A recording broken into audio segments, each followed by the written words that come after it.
اعوذ باللہ من الشیطان الرجیم بسم اللہ الرحمن الرحیم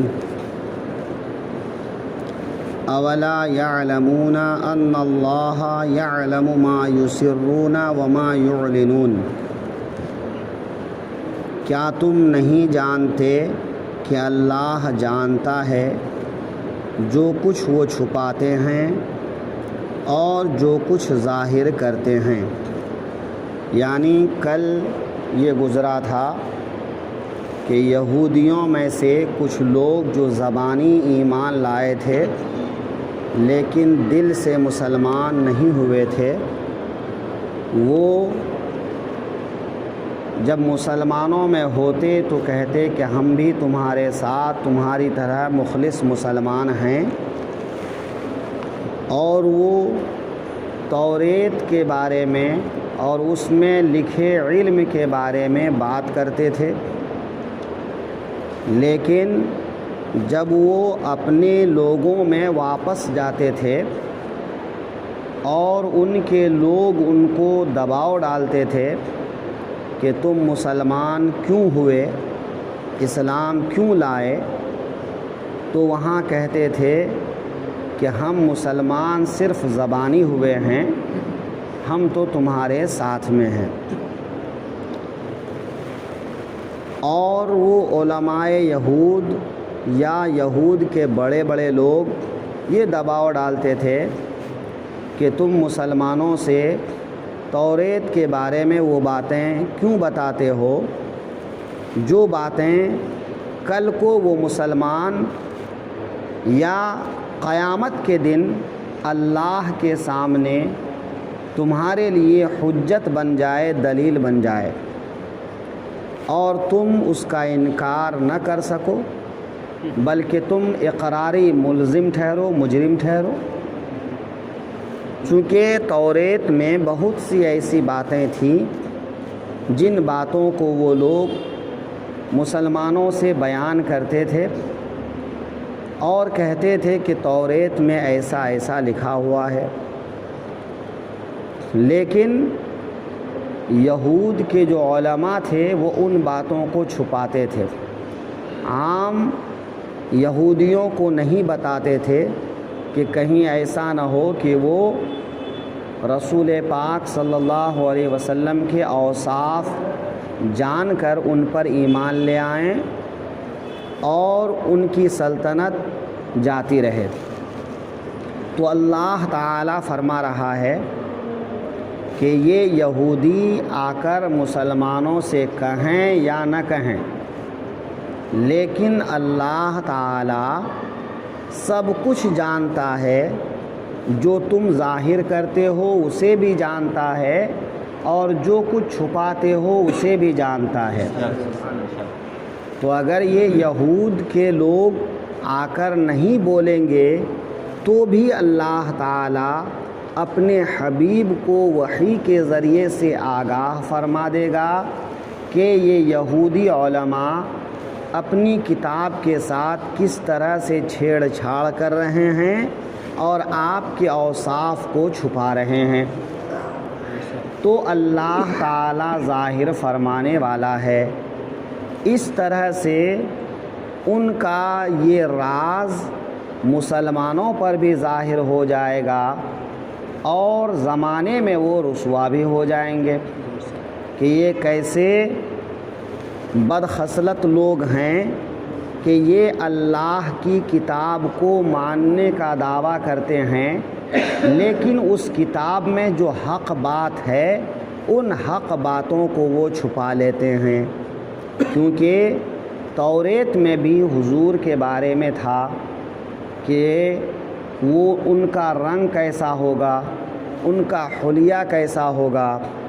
ان کے عادات و اطوار کیسے ہوں گے، اور وہ آخری پیغمبر جب آ جائیں تو سب لوگوں کو ان پر ایمان لانا لازم ہوگا، ان پر ایمان لانے کے علاوہ اور کوئی دوسرا راستہ نہیں بچے گا۔ تو یہ ساری باتیں توریت میں موجود تھی، لیکن یہودی علماء اس کو چھپا لیتے تھے اور کہتے تھے کہ تم پر ایمان لانا ضروری نہیں ہے، تو اس طرح سے بہت سی باتوں کو چھپا لیتے تھے۔ تو اللہ تعالیٰ نے فرمایا کہ چاہے تم بتاؤ یا نہ بتاؤ، اللہ جانتا ہے، اللہ اسے ظاہر فرما دے گا۔ اولا یعلمون، کیا تم نہیں جانتے، ان اللہ یعلم، کہ اللہ جانتا ہے، ما یسرون، جو کچھ وہ چھپاتے ہیں، وما یعلنون، اور جو کچھ ظاہر کرتے ہیں، ومنہم امیون، اور ان میں کچھ ان پڑھ ہیں، یعنی یہودیوں میں کچھ ان پڑھ ہیں۔ امی کہتے ہیں، یہ امی لفظ جو ہے سے آیا ہے، اور کے معنی ہوتا ہے اصل کے۔ تو ماں کو بھی اس لیے کہتے ہیں کہ ماں اپنی اولاد کے لیے اصل ہے۔ مکہ مکرمہ کو القریٰ کہتے ہیں کہ وہ سرزمین پوری دنیا کے لیے اصل ہیں۔ فاتحہ، سورہ فاتحہ کو الکتاب کہتے ہیں کہ سورہ فاتحہ پورے قرآن کی اصل ہیں۔ تو کے معنی اصل ہیں، لیکن کے اور بھی معنی بیان کیے جاتے ہیں، جیسا کہ کا ایک معنی ہے پڑھا لکھا نہ ہونا۔ تو یہاں پر یہی معنی مراد ہے کہ یہود میں بہت سے لوگ ایسے ہیں جو پڑھے لکھے نہیں ہیں، یا پڑھے لکھے بھی ہیں تو وہ توریت کے معانی اور مفاہیم کو سمجھ نہیں پاتے، یا یہ کہ وہ اپنے لوگوں کی یعنی علماء کی بتائی ہوئی باتوں پر ہی چلتے ہیں، وہ خود اس میں غور و فکر نہیں کرتے۔ تو ومنہم امیون، کہ یہودیوں میں ایک گروہ ایسے ہیں جو بالکل ان پڑھ ہیں، کہ وہ صرف اپنے علماء کی باتوں پر چلتے ہیں، اور یہ علماء ان کو غلط راستے پر چلاتے ہیں۔ لا یعلمون الکتاب، کہ جو کتاب کو نہیں جانتے۔ کتاب سے مراد یہاں پر توریت، کہ توریت کو لکھنا پڑھنا وہ لوگ نہیں جانتے۔ الا امانیہ، مگر زبانی پڑھ لینا، کہ یا تو بالکل بے پڑھے لکھے مراد ہیں، یا پھر وہ لوگ جو پڑھ لکھ تو لیتے ہیں لیکن سمجھ نہیں پاتے، اس کو غور نہیں کر پاتے۔ وَإِنْهُمْ إِلَّا يَظُنُّونَ، اور یا کچھ اپنی من گڑھت باتیں، اور وہ نرے گمان میں ہیں۔ کہ مطلب کیا ہیں کہ ان کے لوگ جو گڑھ کر ان کو بتا دیتے ہیں، وہ انہی باتوں پر یقین کر لیتے ہیں، اور ان کا حال یہ ہے کہ ان کے پاس اپنی بات کو ثابت کرنے کے لیے کوئی دلیل نہیں ہے، صرف اپنے گمان پر وہ قائم ہیں۔ تو وہ اپنے گمان کے مطابق جو ہے زندگی گزارتے ہیں، اور وہ اسی کو کافی سمجھتے ہیں۔ تو یہودیوں میں ایسے لوگ بھی تھے۔ ہاں، کچھ تفسیر میں یہ بھی کہا گیا ہے کہ جیسا کہ آج مسلمانوں کا حال ہے، کہ مسلمانوں کا حال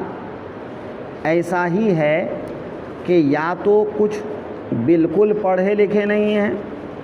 یا جو کچھ پڑھنا لکھنا جانتے ہیں لیکن قرآن کی زبان کو سمجھتے نہیں ہیں۔ تو ایسے لوگ، اگرچہ یہاں پر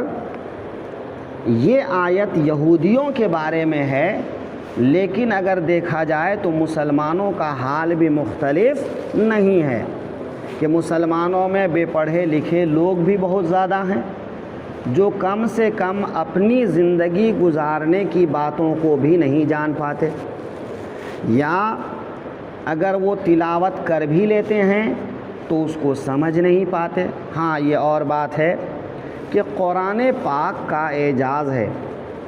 کہ قرآن پاک کو اگر کوئی آدمی دیکھ لیتا ہے تو دیکھنے کا بھی ثواب ہے، اگر وہ پڑھ لیتا ہے تو پڑھنے کا بھی ثواب ہے۔ ہاں یہ اور بات ہے کہ اگر پڑھ کے وہ سمجھ لے تو یہ بہت اچھی بات ہے، لیکن سمجھنے میں